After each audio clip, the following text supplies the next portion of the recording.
Om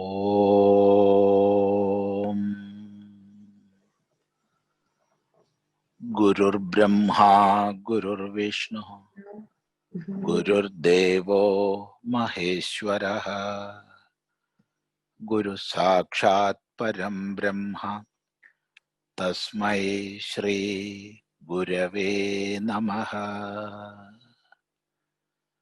Om Sadashiva Samarambham Shankaracharya Madhyamam Asmadacharya Paryandam Vande Guru Paramparam.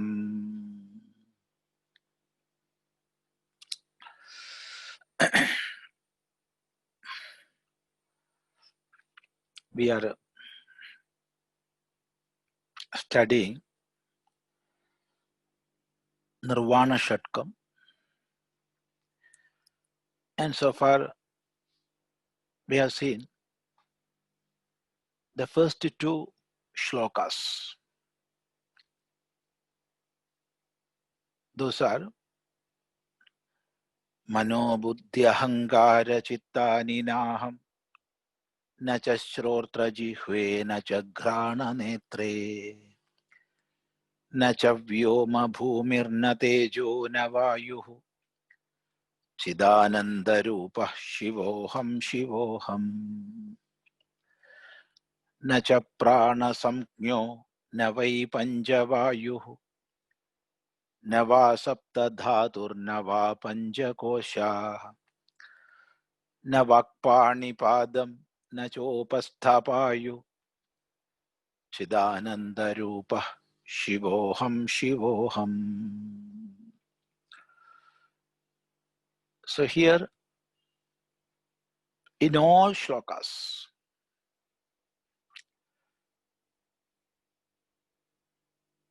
there is the process of negation and affirmation. We are negating all objects, or rather adjuncts, with which we were identifying ourselves. And these identifications, or we can well say superimpositions,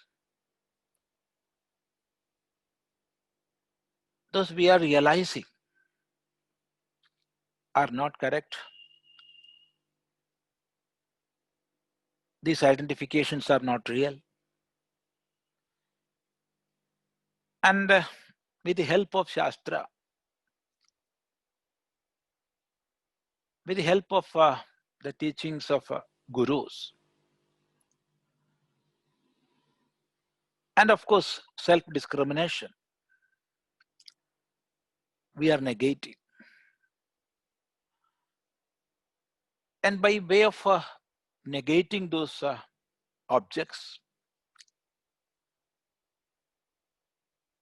I am reaching at that which cannot be negated.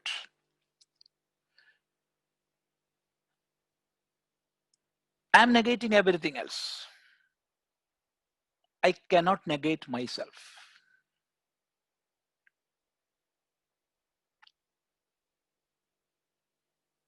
I cannot negate myself. And what am I? Who am I?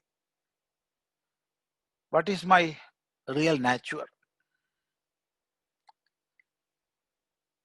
Removing all false identifications, discarding all superimpositions, I am realizing who am I. And that is again and again reaffirmed. What it is?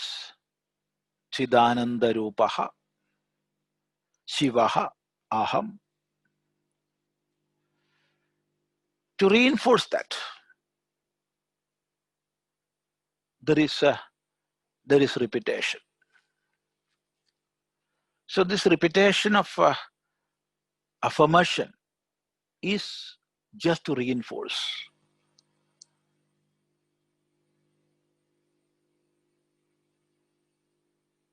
For what that reinforcing?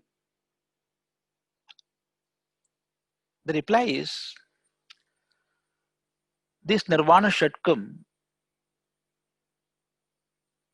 is an expression of inner experience, or it can be taken as a deep contemplation.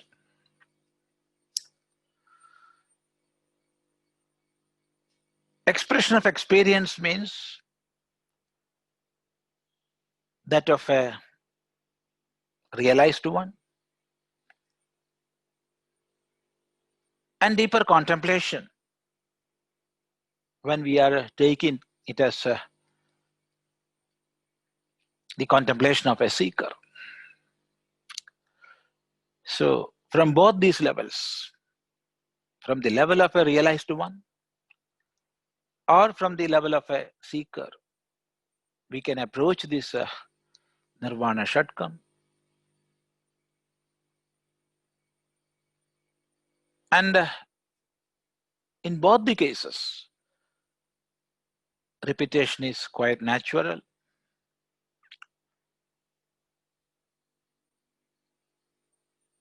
Because from a realized one,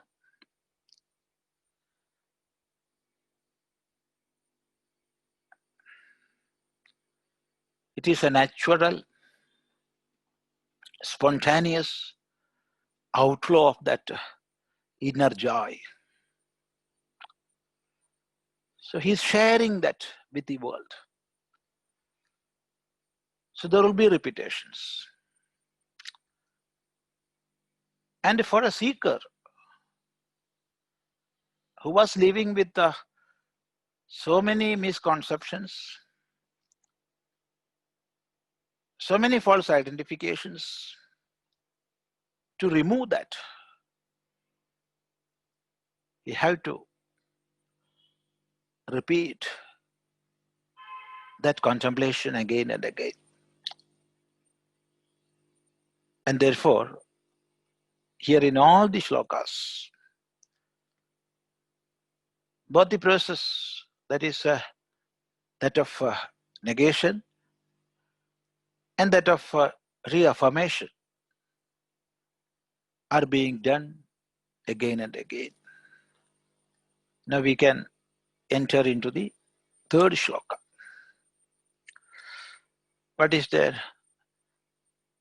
Na me dveşarāgau, na me lobhamohau, mado naiva me naiva mātsaryabhāvaḥ, na dharmo na chartho, na kamo na mokṣah, cidānandarūpaḥ, śivo'ham śivo'ham. Na me dveşarāgau, na me lobhamohau, mado naiva me naiva mātsaryabhāvaḥ, na dharmo na chartho, na kamo na mokṣah, cidānandarūpaḥ, śivo'ham śivo'ham. Na me dveşarāgau, na me lobhamohau, na dharmaha, madaha, na eva me, na eva mātsaryabhāvaḥ, na dharmaha, na cha arthaha na kamaha na mokshaha cidānandarūpaḥ śivo'ham śivo'ham.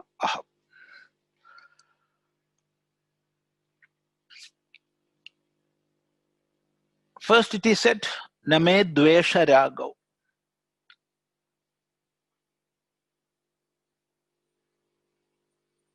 Name dveşarāgau. Dveşarāgau means dveshascha ragascha. Dveşarāgau. Dvesha and raga. What is dvesha? Dvesha is a form of hate or a type of aversion. Dukkhanushayi dveshaha. Dukkhanushayi dveshaha. That is the definition given by Bhagavan Patanjali. So dvesha is dukkhanushayi. When we are realizing or when we are knowing something or some object or some place or some person will give me sorrow, what will be our attitude towards that person or that place or that thing? It's a sort of aversion. We will try to be away from that object. That is quite natural. That is dvesha. And from dvesha comes hate.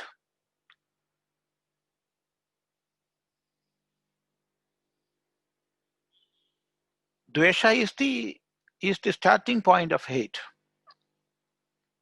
Actually, dvesha is a sort of aversion.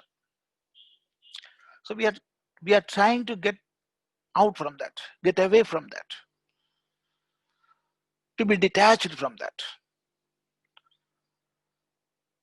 Because we know or we are realizing that it is giving us sorrow.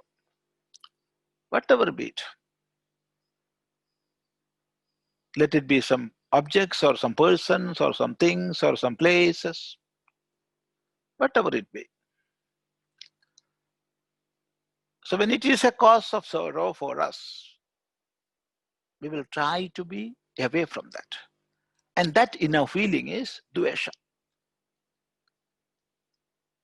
And just the opposite is raga. Raga is attachment. It is attachment. That is when we think some object or some place or some person, whatever it be, it gives happiness, pleasure. Then we will have an inner feeling to be with that, to be near to that, to be with that.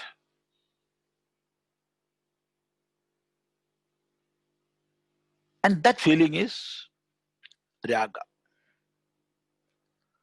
Sukhanushayi ragaha. That is the definition given by Bhagavan Patanjali. Sukhanushayi. It's always a companion of sukha, pleasure.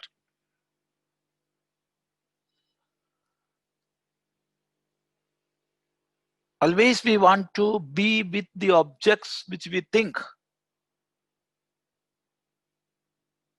that will give pleasure to us. So that is raga. Here, both are negated.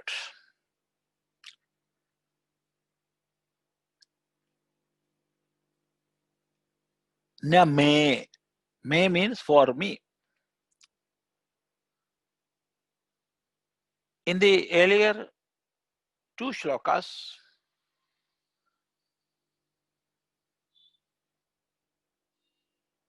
we were negating things and objects which we considered as ourselves. That is, we were negating all sorts of superimpositions. But now in this shloka, we are not negating that superimposition, but we are negating identifications. That is, things connected with me. And that is why instead of aham, here it is na me. Me means for me. For me, there is no raga and dvesha. There is no attachment, there is no avarsha. No attachment, no hate. All these are in the plane of the mind. In the mind, and of course, in the buddhi also. That is the mental and intellectual plane. There are raga and dvesha. And of course, in the level of senses also, there are raga dvesha. This we have to realize.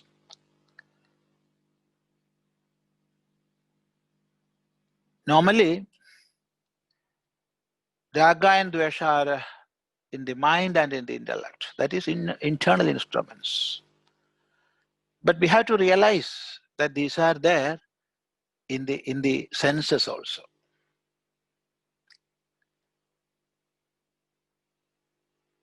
That is why Bhagavan in the Gita says, Indriyani manobuddhirasya adhisthana muchyate.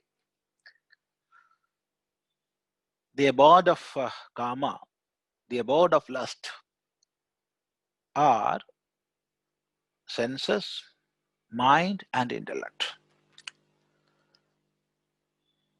Every seeker must keep this in mind.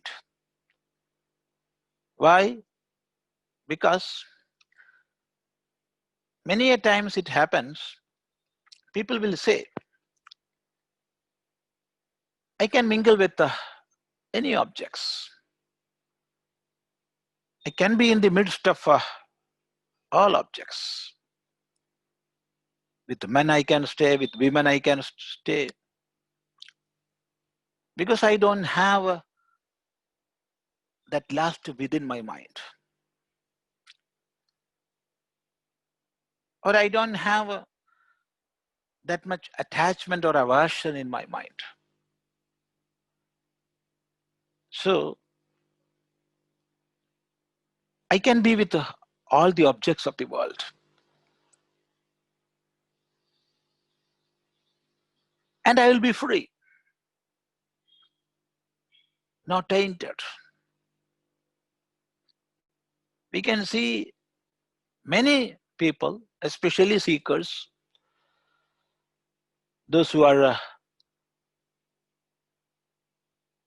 moving in quest of realization. And of course, after studying scriptures, before studying scriptures, nobody will speak such nonsense. But after studying scriptures, many a times it happens that we are coming across many seekers who will be saying this. I don't have lust within my mind. I don't have attachment to objects of the world within my mind. So I can be with anybody and everybody. I will mingle with men and women freely. Nothing will hurt me. But it is not true. Why? Even if there is no active lust or attachment in the mind, they are there in senses. Because in the plane of senses, it is there. The thing is, we are not recognizing it, but it is there. So when a time comes, when situation becomes conducive, it will come out. There is no doubt in that. That lust, that attachment, that greed, whatever it is, that was there in the plane of the senses, that will manifest out, and it will be the death point of the seeker. There is no doubt in that. That is why Bhagavan teaches, Indriyani manobuddhirasya adhisthānam uchyate. Etair vimohayati yashah jnanam avritya dehinam. By these three, this last is vimohayati. Vimohayati means deluding or confusing a seeker. How? Jnanam avritya, covering the knowledge which is already there. The knowledge which we have inside will be covered, and we will be thrown to delusion. So, a seeker must be very careful, vigilant always. He must accept do's and don'ts in life. He must be very careful to be away from the objects. Because he may think they won't hurt him. But lust is there, attachment is there within, in the subtle form. That will go only when the ultimate realization comes. Till then, that subtle form of lust, subtle form of attachment will be there within. So every seeker must be very conscious, cautious, and vigilant in this matter. However, here they are being negated because this raga and dvesha, attachment and aversion, they are in the plane of instruments, in the mind, in the intellect, and of course in the senses. There are attachments and aversions. But I don't have. I am not these instruments. I am not the mind, I am not the intellect, and I am not the senses. So for me, I, being Ananda, I being the knowledge absolute, and I being existence absolute, they don't touch me. They won't touch me. So I don't have raga and dvesha. Name raga dveşarāgau, name lobhamohau. Lobha is greed, and moha is delusion. I don't have them. they are in the mind. They are in the intellect also.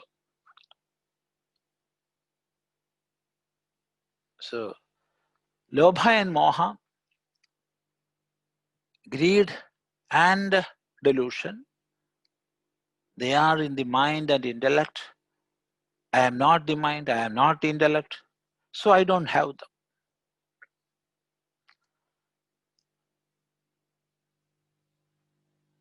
Till today, I once identifying myself with them. And now I am realizing I am not that. I don't have. Name lobhamohau. Then mado naiva me madaha na eva.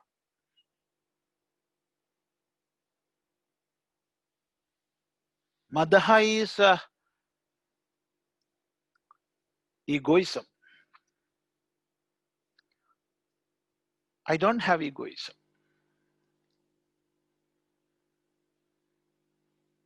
Ego is there.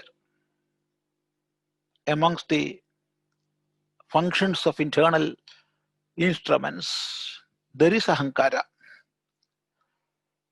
Ahaṅkāra must be there. Ahaṅkāra is there.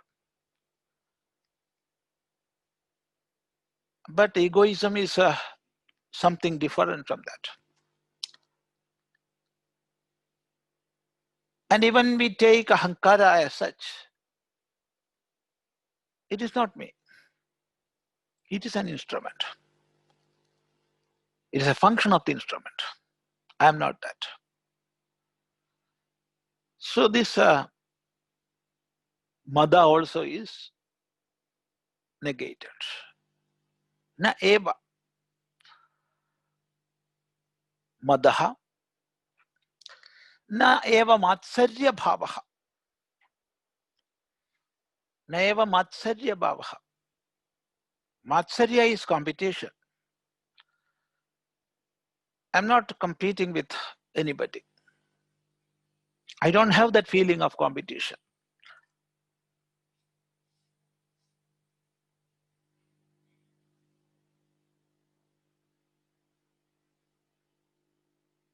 Competition is an inner feeling to have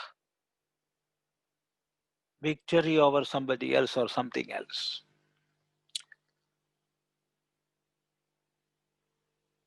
It comes from duality. It comes from considering there is something else and I have to have a success over it or victory over it. I have to win. This feeling comes from the ignorance that is creating something else other than me. So now I realize my real nature is existence absolute, and there is nothing other than that. What I am calling as myself is the same self which is giving existence to him and her, all the beings. All the beings. So I am in that. I am in him. I am in her. For a man of this realization, there is no scope for competition.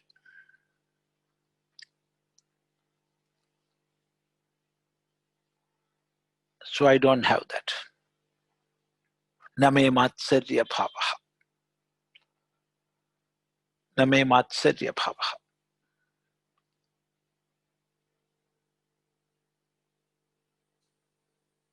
From my early childhood, my mother tried to create this mātsaryabhāvaḥ within me. My father tried to create this mātsaryabhāvaḥ in me. And my teachers, they also tried to create mātsaryabhāvaḥ in me. They asked me to be the first in the class. And I tried to be the first in the class. That is, I must come first.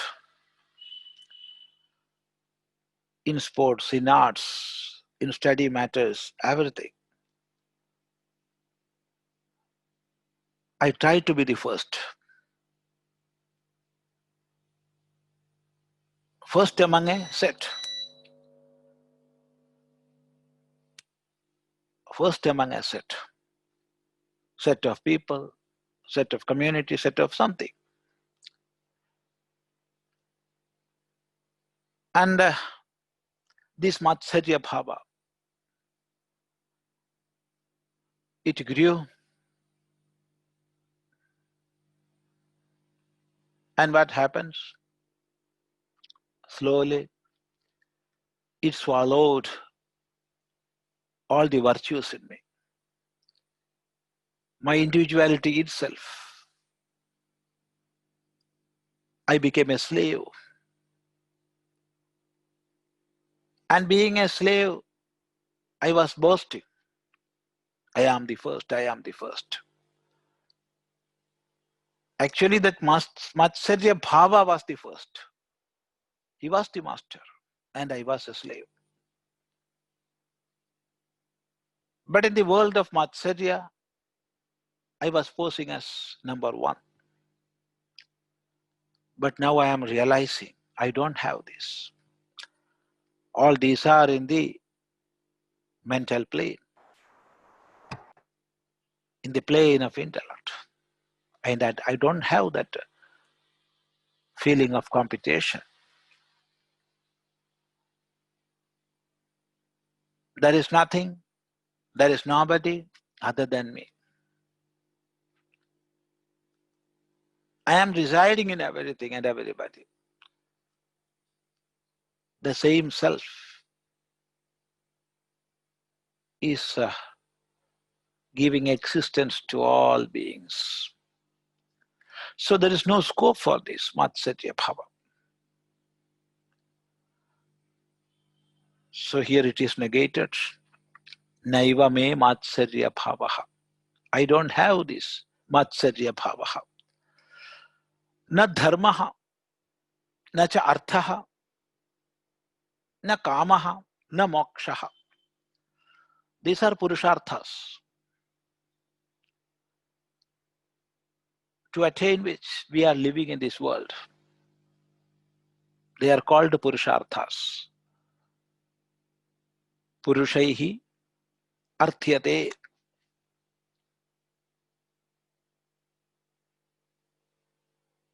That which is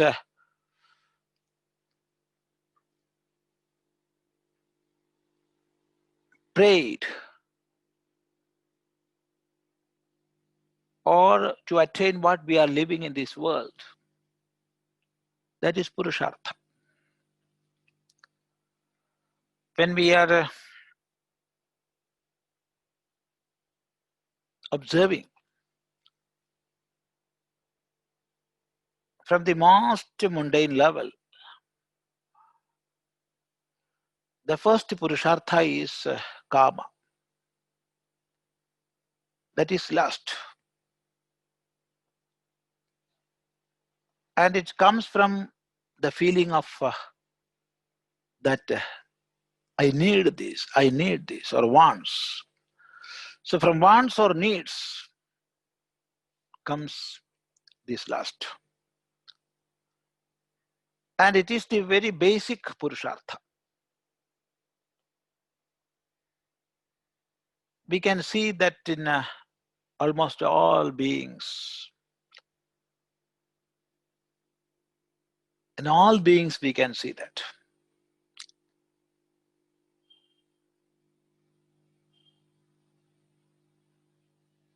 In search of food and to mate, all beings are having that within.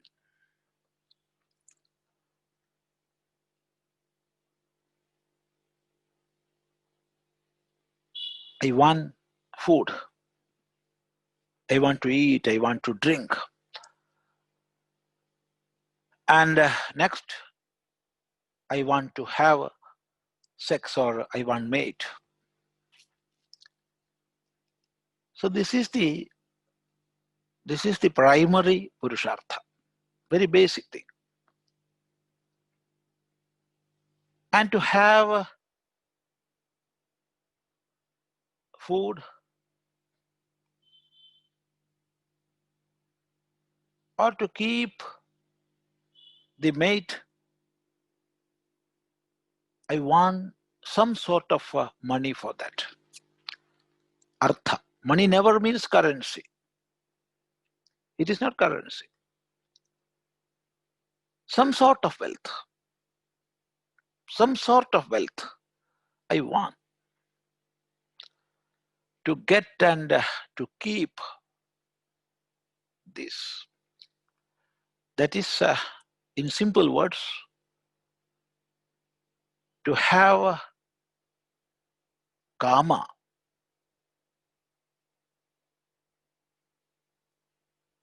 I must have artha.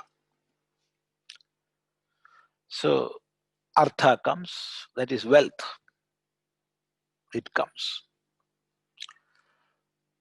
This purushartha also we can observe in almost all beings.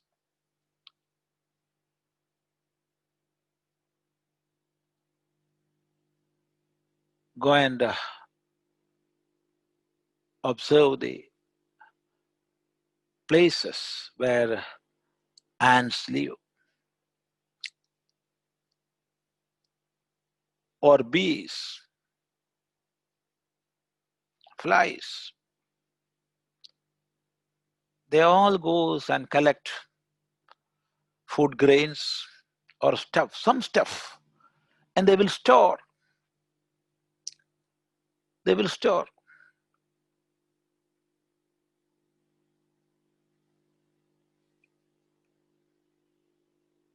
Ants will have a buffer stock for a long period, more than 1 year. Food stuff will be there with them. So they are storing, they are collecting. So artha is there. And then we can see the third purushartha, that is dharma.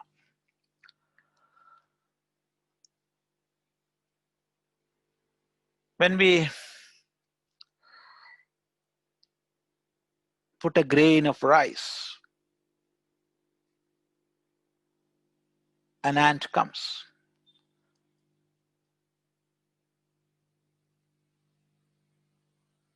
And it will take that grain of rice and it will go. But if we are pouring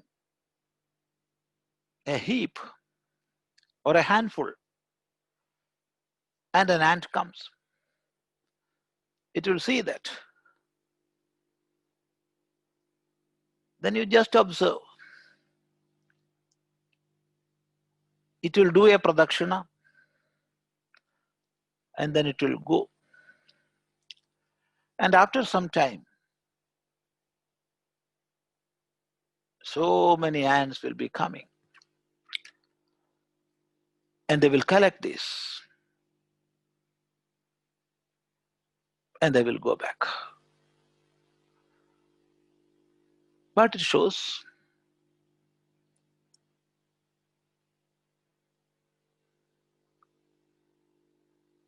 you give a spoonful of food item to a bird, say a crow.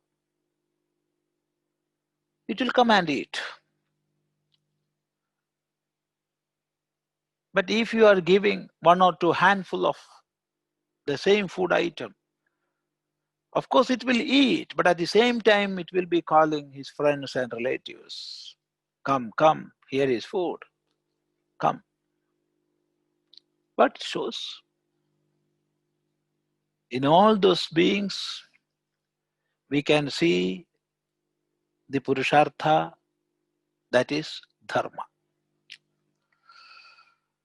So, Kama, Artha and Dharma. These are the basic Purusharthas. But as we are human beings, the order of Purushartha is not this. So far we have discussed the order of Purushartha from the most mundane plane. But when we are observing from the level of human beings, the first Purushartha is Dharma, not Kama, nor Moksha, nor Artha. It is Dharma. It is Dharma.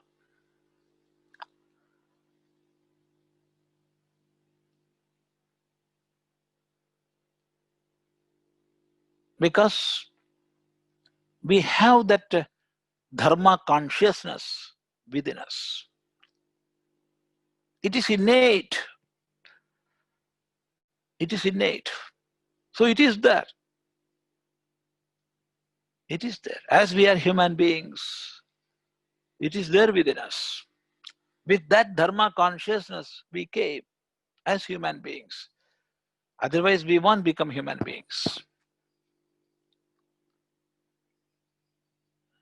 And therefore, Dharma is the primary Purushartha or the basic Purushartha for a human being.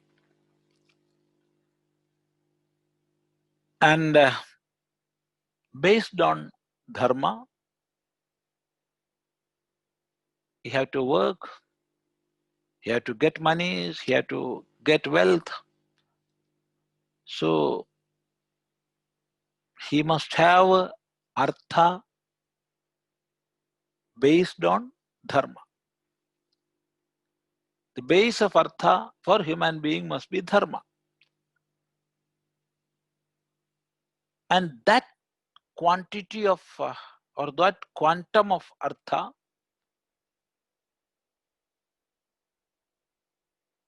it is or it must decide Kama.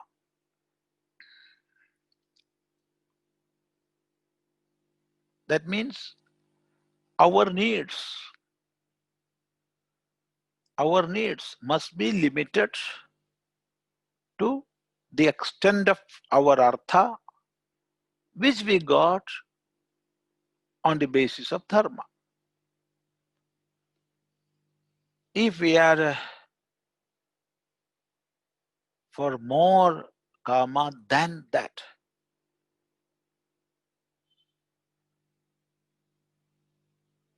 we will be taken to unwanted parts,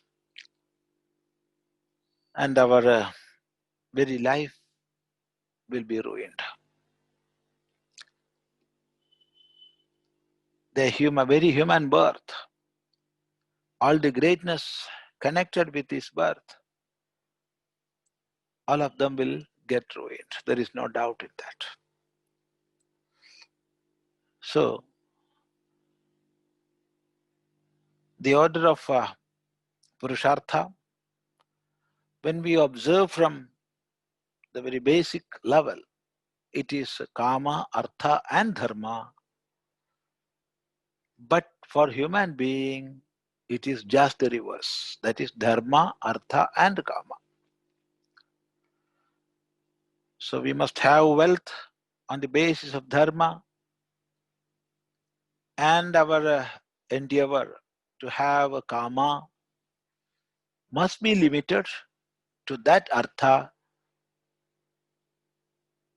Otherwise,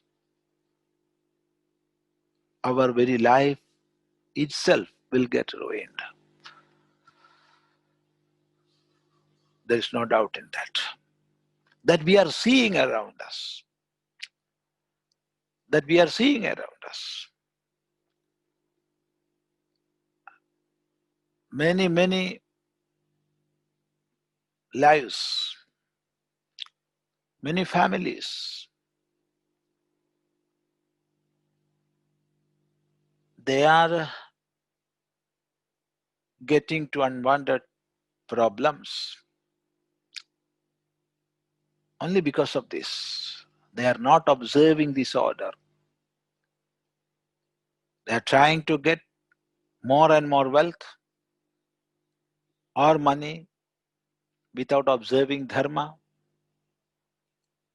and they are running after objects of enjoyments which their capacity won't allow. And they are locked in the nets of debts and finding no way to repay. They are consuming poison, or they are finding peace at the end of some ropes. This is happening. Most of the suicide cases which we are seeing here are the effect of this one basic thing, that we are running after objects of enjoyment without considering the very basic purushartha dharma. That is the root cause of all problems. So let us reiterate this. For human beings, the order of purushartha is dharma, artha and kama. And if we are restricting our life accordingly, then quite naturally that eagerness to know above dharma. What is the very basis of dharma? From which source this very dharma comes? What is above dharma? What is sustaining dharma? That question comes with it. And what is the way to have freedom from even from the concept of dharma? Because even in the field of dharma, even in the realm of dharma, there are many do's and don'ts. There are do's and don'ts. All these do's and don'ts are restricting me. They are limiting me.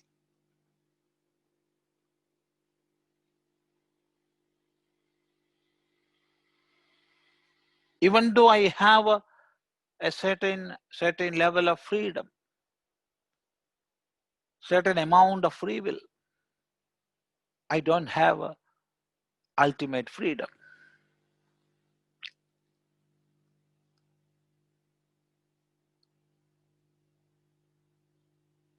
What is that ultimate freedom? How can I have that? How can I get rid of all these sorrows in this life? What is the way to have absolute happiness, that is bliss? So all these questions comes with it quite naturally.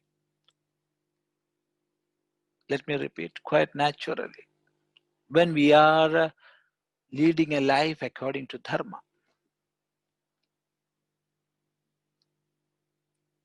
then comes a discussion about the fourth purushartha, that is moksha. So, moksha is freedom. freedom from all clutches of ignorance. It is freedom from all bondages. It is freedom from all limitations. Limitations of place, limitations of time, limitations brought in by causation. Yeah, that is moksha. So a human being is striving on the basis of dharma, and finally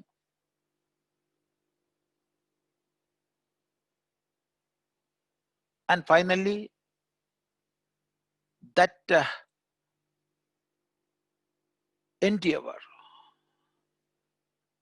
that real yearning, that real thirst to get above even that dharma, that comes.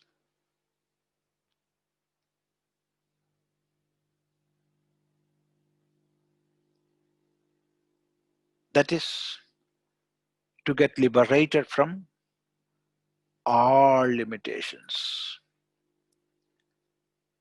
That is moksha. Even though it is the highest, that also comes in the plane of the mind and intellect.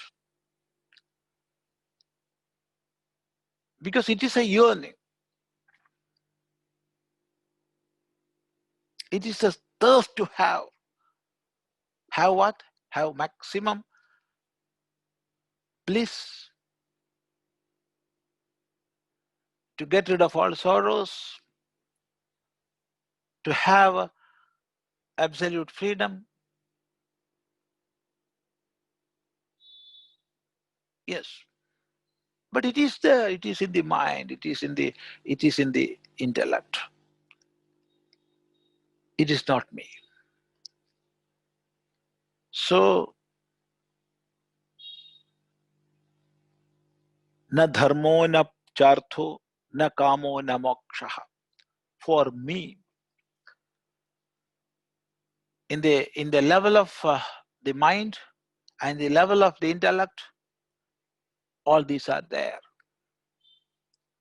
And in the worldly life, all these are there. But I know for certain that my real nature is above all this. So I don't have this kama, this artha, this dharma, and the moksha. So I am negating all false identifications. So in the first two shlokas, we were negating all superimpositions. Now in this shloka, we are negating all false identifications. And after negating all those, what I am reiterating, the same affirmation. Who am I? I am cidānandarūpaḥ. Cidānandarūpaḥ. I am of the form of, or of the nature of, knowledge absolute and bliss absolute. That is my real nature. I am that. Cidānandarūpaḥ. In our last session, we have seen that rupa here do not mean form, but it means rupyate anena iti rupaḥ. That is by which it is conceived. How we are cognizing. So I am of the nature of Chidananda. Absolute knowledge and absolute bliss. And who am I? I am śivo'ham. I am the most auspicious. I am the most auspicious.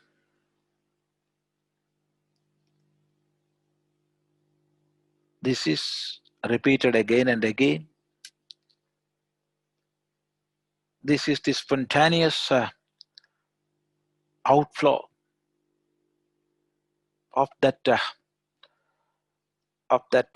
inner joy that comes from the real experience. Or it is repeated because we have to reinforce that through constant contemplation. So that is about the third shloka, and we can go to the fourth shloka in our next session. Now we can go to the question answer session, and before that, let us pay our homage and respect to great personalities. One, Shri Padma Shri Krishna Kumarji, and Padma Bhushan S.P. Balasubramaniamji. Those two great personalities. One who stood for the revival of Ayurveda, for the research and development in the field of Ayurveda, for training newer and newer experts in the field of Ayurveda. He dedicated his life, and to protect our Sanatana Dharma, to fight against all atrocities which are played against Sanatana Dharma.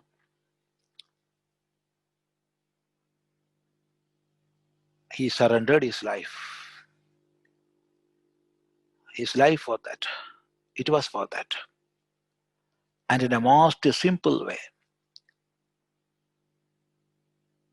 with the utmost purity, he mingled with everybody.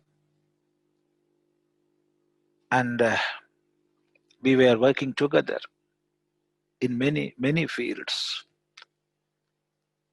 His simplicity, his love, all these are exemplary.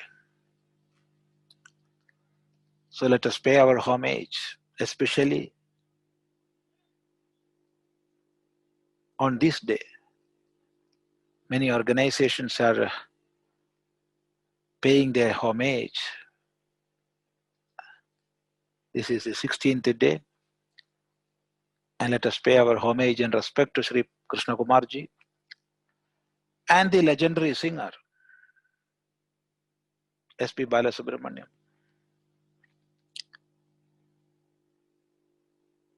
who had many, many world records and who was serving Saraswati for the last 6 decades.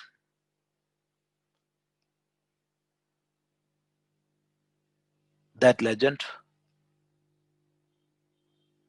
we are paying our respect and homage. Now we can enter into the question and answer session. Whatever you want to ask, without any hesitation, you can ask. If I know the answer, I will reply. Namaste. Namaste, Swamiji. Today's first question is from Sundarajanji. Please unmute and ask.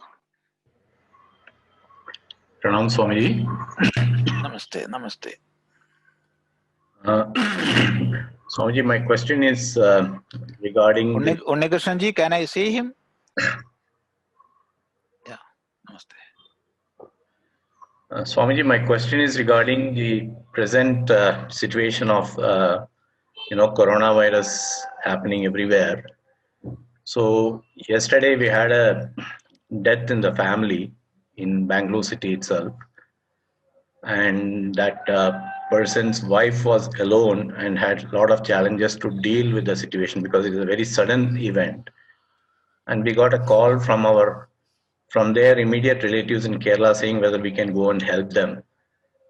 Now, because of all kinds of right and wrong informations floating around, we are unable to make our decision whether we should go there and whether we should help, etc.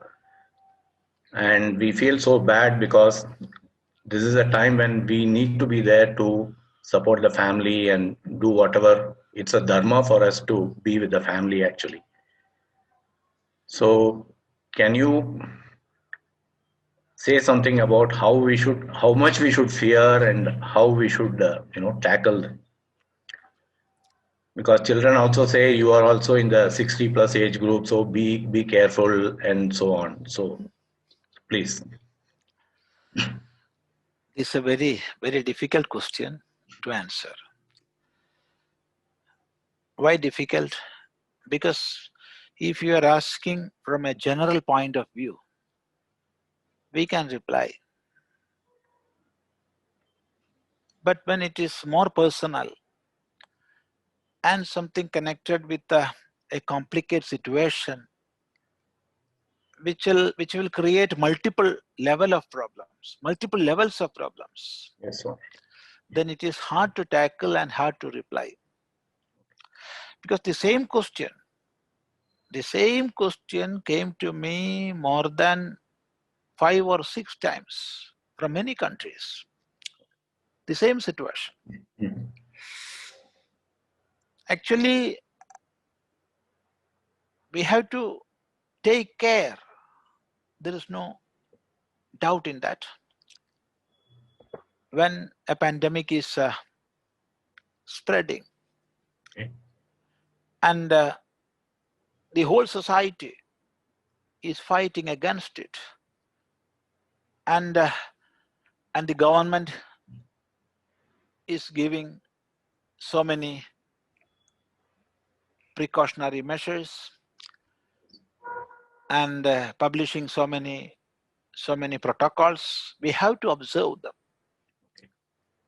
There is no doubt in that. Sure. But at the same time, we have to care. We must not fear. There is no benefit in fearing. We are getting nothing from fearing. Sure. So we have to take care. So carefully we have to tackle such situations. Sure, sir. Thank you. So it's a very. I know. If you are asking personally, I will give another reply in Sure. some more detail. Sure, sir. But in a common platform, there are so many restrictions. But generally, I can say this much: we have to take utmost care. We need not fear. And if a family is alone, and if there is nobody else to help them within their family, according to the government protocols or according to the accepted norms of the society, we have to go there, we have to help them, we have to serve them. But if there are other facilities or facilitators, we can call them. We can call them and talk them and give courage to them to face the situation and all. Sure, sir. And if youngsters are there in our family, of course they can go. Yeah. And observing the COVID protocol rules, they can work. That is the general reply. The other things are more personal. Yeah, sure. That I cannot talk in a public domain. Yeah. Thank you. Namaste. Namaste. Next question is from Arunji. Namaste, Swamiji. Namaste. My question is more related to our previous class where we discussed about the 14 lokas. and typically the lokas are anubhava mandala, right? So my question is of two parts. One is that since everything is anubhava mandala, is it required every being or at least human being to undergo anubhavam in all the mandalas? That is one question. And associated to that, since we talked about that upper world and lower world, which starting maybe Patalam to say Satyalokam, is there any gradation with this is best or this is the way it is to be followed?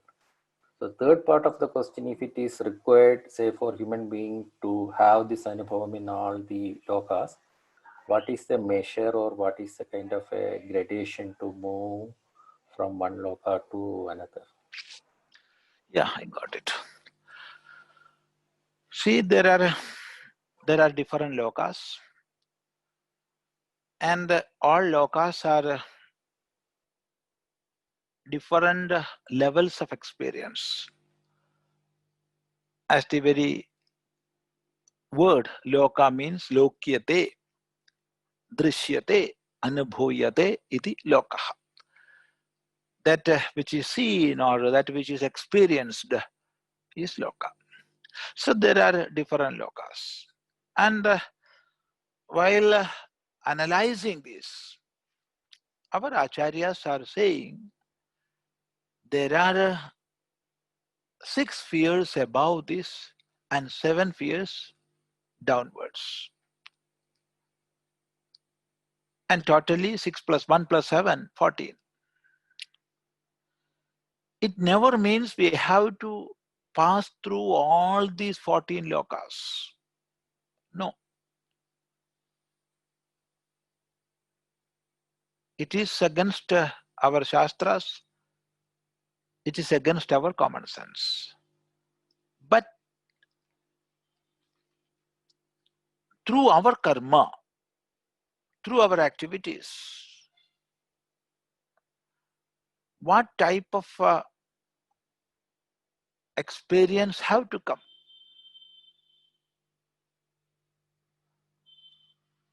Or to which world we have to enter, that we will get. So we are living in this human world.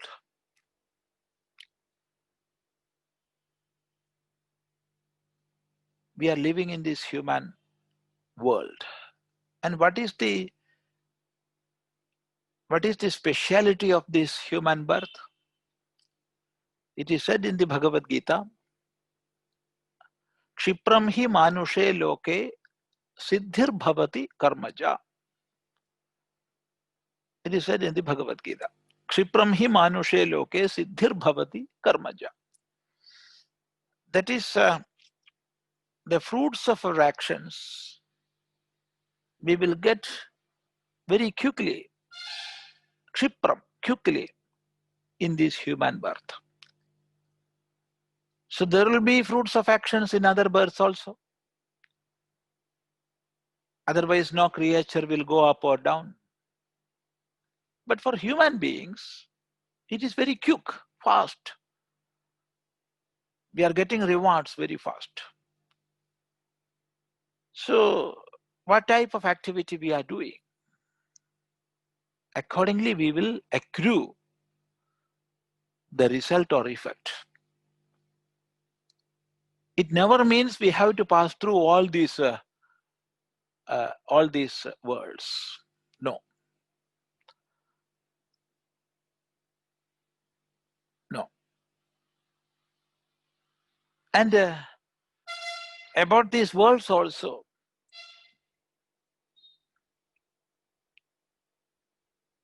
one who is getting the experience of a particular world in this very earth, in this very birth, he is enjoying that, he is having that.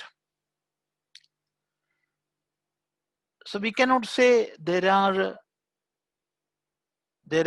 some worlds above or some worlds in the down.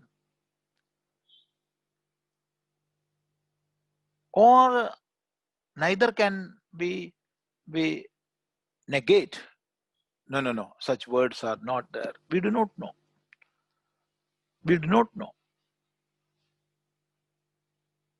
We can say this much. Our acharyas, rishis are explaining all these things. And as per their explanation, there are 14 bhuvanas. And they are different levels of experience. And we are responsible for getting different experiences, nobody else. It is we ourselves who are getting, or we are responsible to get through our actions. We are creating.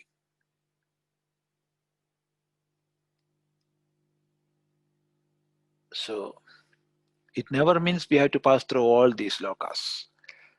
And the most important thing is, after all these are lokas. All these are lokas. That is spheres of experience. When we realize the greatest truth, that yadeveha tadamutra, edamutra tadanviha. What is here, that will be there. And what is there, that is here. This is a simple truth.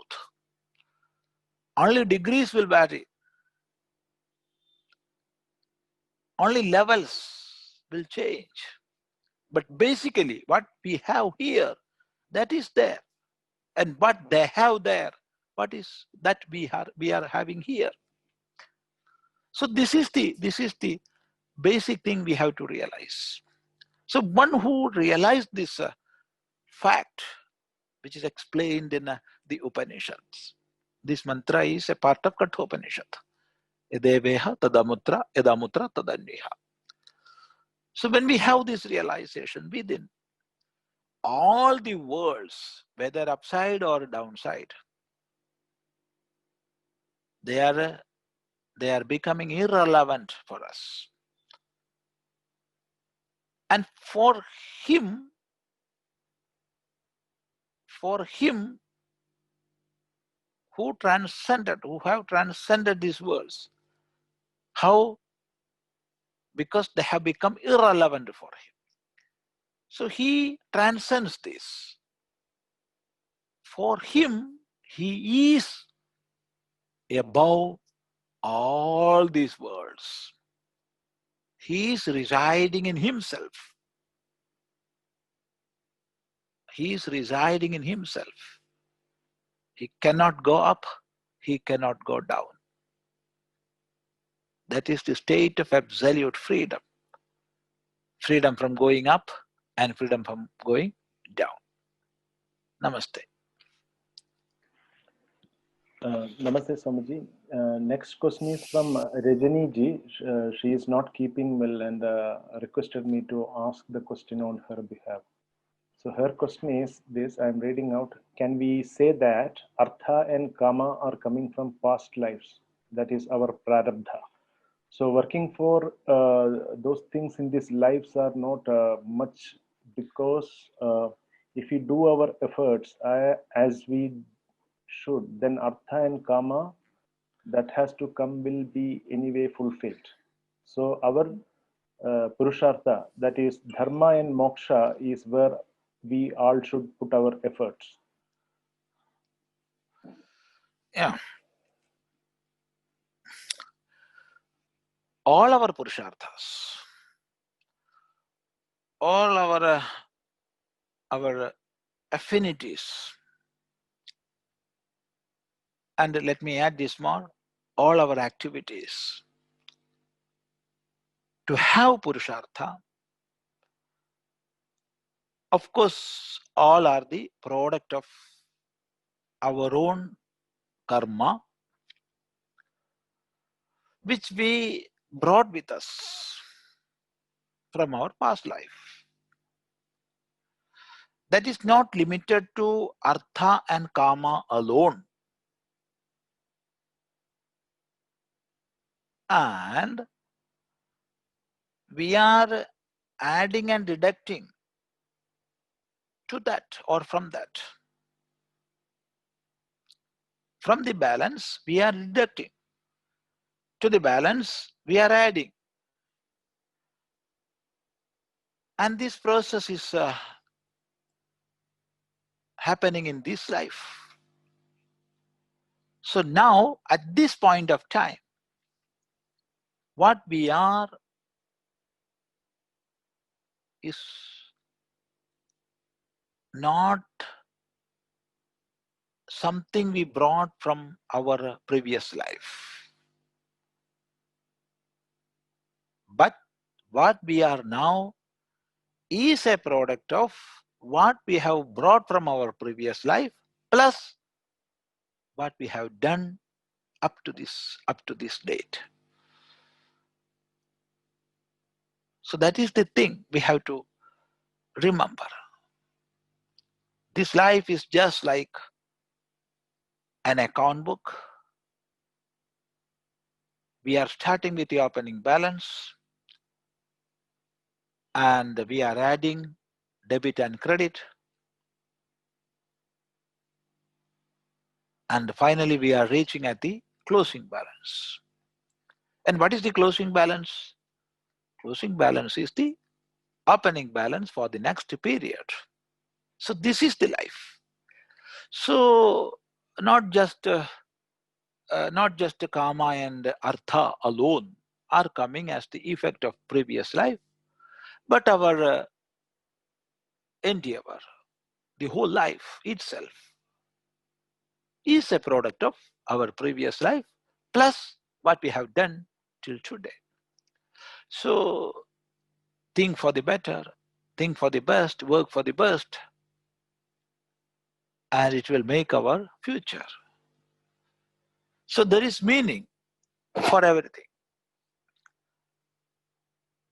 For dharma, artha, kama, and moksha, all the purusharthas, there is meaning. And seeing that, we have to work.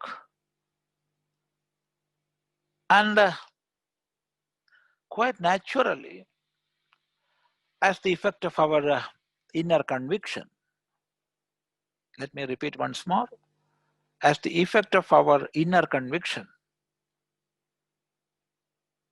artha, kama, and of course dharma will become irrelevant or immaterial. Then, and then only, we will be competent enough to strive the path of moksha. For him or for her, there is no gender difference in this field. So for him, everything else have become immaterial or irrelevant, and he's called a mumukshu. And that is why it is said, Jignasurapi yogasya shabda brahmadi vartate. That means a seeker, even a seeker, he transcends the realm of do's and don'ts. So for him there is no relevance for artha and kama, and of course for moksha, dharma also. For him there is only one purushartha, there is one thirst, and that is for moksha alone. Till then, we have to work in this world, we have to work according to dharma, and based on dharma, we have to work for what naturally comes from within. Our life must be quite natural. never it should become artificial. Thinking something, reading something, hearing something, we must not overestimate ourselves or underestimate ourselves. Sitting in some fancies and fantasies, we must not strive for something for which we are not capable of or competent at that given time. So all our endeavors, all our activities must come quite naturally. So let me conclude. When we look from a real standpoint, all our purusharthas, kama, artha, dharma and moksha, all are coming, our endeavor, our activity, our concept, everything. It comes as the effect of the whole activities which we have done in our previous lives, plus what we have done in this life. We have to give value to both. And not only kama and artha, but dharma and moksha also are the effect of all this. So that is the reply. Yeah. Now? Now there is one more question from Rajani ji. I think that is clear. That this is clear, but last yeah. week she had posted a question and couldn't answer because of time. So her question is like this: when we pay our respects and do rituals for our ancestors who passed away, that is Pidurs, what does it mean? Because as a soul, they might have moved to another lives. So who is there to receive our tarpan? See, in the Shraddha,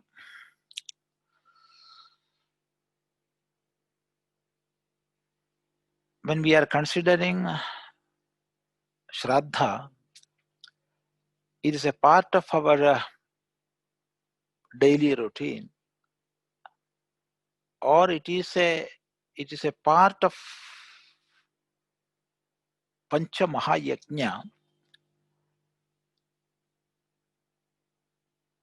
that we have to or we must do in our daily life. We must do that. And in that, we are not giving anything. We are not parting anything to any jiva in particular. Because we are offering our respect, our very heart itself, to all those in the Pitraloka. And that is why the mantra is Pitrun Tarpayami and Pitraganan Tarpayami. It is not some individualistic offering. We are offering our devotion, we are offering our very heart itself to all the Pitras. That we have to or we must do. And along with that, we are offering our respect and our very heart itself to all Rishis and Rishi Ganan. Because from these two lineages, that is from Pitru Parampara and Guru Parampara, we got whatever we have. And these two Parampara made us what we are. So daily we are respecting them. It's a sort of thanksgiving.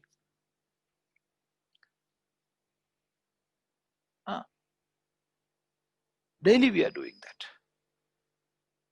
Not on a particular day in a year. Daily we are doing.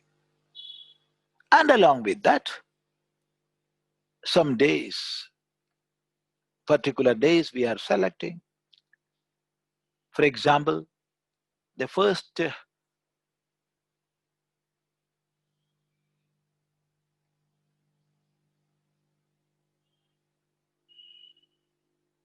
what you call first Amavasya in the Pitriyana, that is Dakshinayana. Or we are observing some particular days. For example, the day when a particular Pitra departed, that tithi, that particular tithi we are selecting. And on that day, we are offering our respect, we are paying our homage, we are giving everything to them, considering that particular Pitra in mind. That is Ekodishta. And there is one more Ekodishta Shraddham,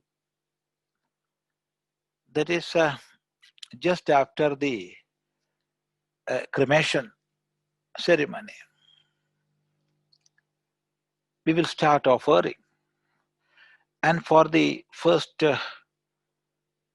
10 days or 11 days or 12 days or 16 days, whatever the case be, we will be offering Ekodishta Shraddham. That is, we are focusing one jiva and we are offering our prayers.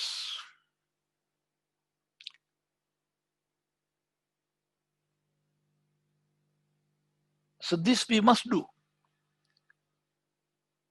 because our very life is a boon from them. This body, this constitution, what we have, we got from our parents. And in turn, they from their parents. So this chain goes. And remembering them, respecting them, worshipping them, we have to offer. So the Shraddha is of two types, Egodishta and Bahudishta. Daily we are doing Bahudishta, and on particular day we are doing Egodishta. This we have to do. Then only we will become human beings. If we are not remembering them, I have no duty to anybody.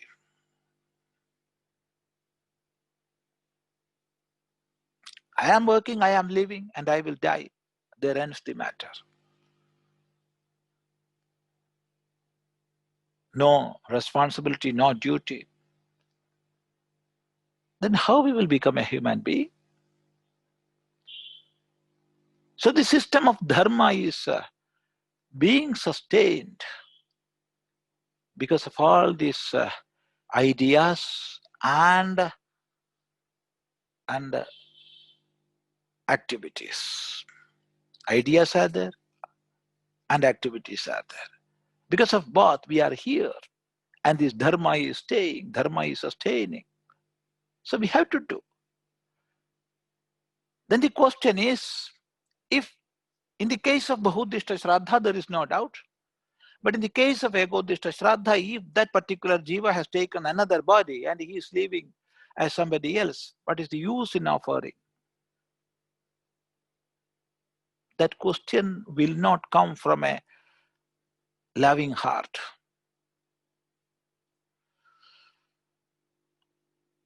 That question won't come from a loving heart. Because I do not know whether they have taken another body. I do not know that. If they have, I am losing nothing. I am losing nothing. But if they have not, it is my duty to offer. It is my duty to offer. Without giving to them, how can I live? Without making them eat, how can I eat? That is the state of a mind having real consideration and love towards them. If they have taken another birth, nothing wrong. I am losing nothing. And after all, what I am doing? I am observing some vows, vows I am practicing, taking, and I am offering to some beings. So there is nothing to lose. This attitude we must have within and do Shraddha regularly with all devotion. Yeah. Now we can conclude for this day, and next week we can continue. Om Sahana Bhavatu Sahanau Bhunaktu Sahaviryam Karavavahai Tejasvinavadhitamastu Ma Vidveshavahai. Om Shanti Shanti Shanti.